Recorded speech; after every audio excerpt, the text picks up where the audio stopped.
నీతిమంతులను జ్ఞాపకము చేసుకునుట ఆశీర్వాదకరము. ఎవరిని జ్ఞాపకం చేసుకోవడం అంట? నీతిమంతులను జ్ఞాపకం చేసుకుంటా ఆశీర్వాదకరము. ఇది జ్ఞాపకార్థం యొక్క కూడుక. రెండోది సంవత్సరేకం కదా. సంవత్సరం తర్వాత మళ్ళీ హనుమంతు గారు జ్ఞాపకం వచ్చారు. సంవత్సరం తర్వాత మళ్ళీ గ్రామస్తులు జ్ఞాపకం వచ్చారు. సంవత్సరం తర్వాత పాస్టర్ గారు జ్ఞాపకం వచ్చారు కదా. సంవత్సరం తర్వాత మళ్ళీ బిర్యానీ జ్ఞాపకం వచ్చింది కదా. ఈరోజు ఇక్కడ మనం బిర్యానీ తినేళ్ళాం పోయిన సంవత్సరం. ఆ తర్వాత మళ్ళీ మర్చిపోతాం కదా. అయితే నీతిమంతుని ఎవరు నీతిమంతులు? హనుమంతు గారు నీతిమంతుడా? మీరు నీతిమంతులా? నేను నీతిమంతుడా? యేసుక్రీస్తు ప్రభు వారు ఏం చెప్తున్నాడంటే, నీతిమంతుడు లేడు, ఒక్కడు లేడు, అందరూ పాపము చేసి ఆ మహాదేవుడు అనుగ్రహించేటువంటి మహిమను పొందలేక చెమట కారుతున్నారు. ఏం కారుతున్నారు? చెమటలు కారుతున్నారు, హాస్పిటల్ తిరుగుతున్నారు. కొంతమంది అప్పులు ఇచ్చేవాళ్ళని తిరుగుతున్నారు.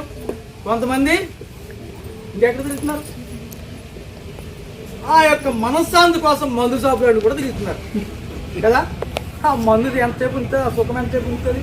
ఆ మత్తు ఉన్నంతసేపు ఏమి తెలియదు. ఆ మత్తు దిగిపోయాక మళ్ళీ మనశ్శాంతి కరువు అయిపోతుంది.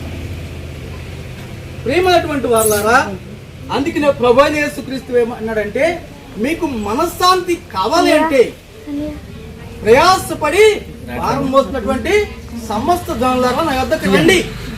నా కాడి సులువుగా ఉంది, నా యొద్ద నేర్చుకోండి. నా యొద్ద నేర్చుకున్నవాడు ఎన్ని తుఫాలు వచ్చినా పడిపోడు. ఎంతమంది సూటిపోటు మాట్లాడినా తల పైకి ఎత్తాడు, కిందకి ఎత్తాడు. అర్థమవుతుందా? ఎక్కడికి వస్తేనే ఏసే దగ్గరికి వస్తే ఎందుకు తెలుసా? అనుభవంతో చెప్తున్నాడు ఏసా. ఎందుకు మరి? ఆయన జుట్టు పట్టుకుని లాగారు, ఆయన ముఖం మీద చూశారు. అవునా?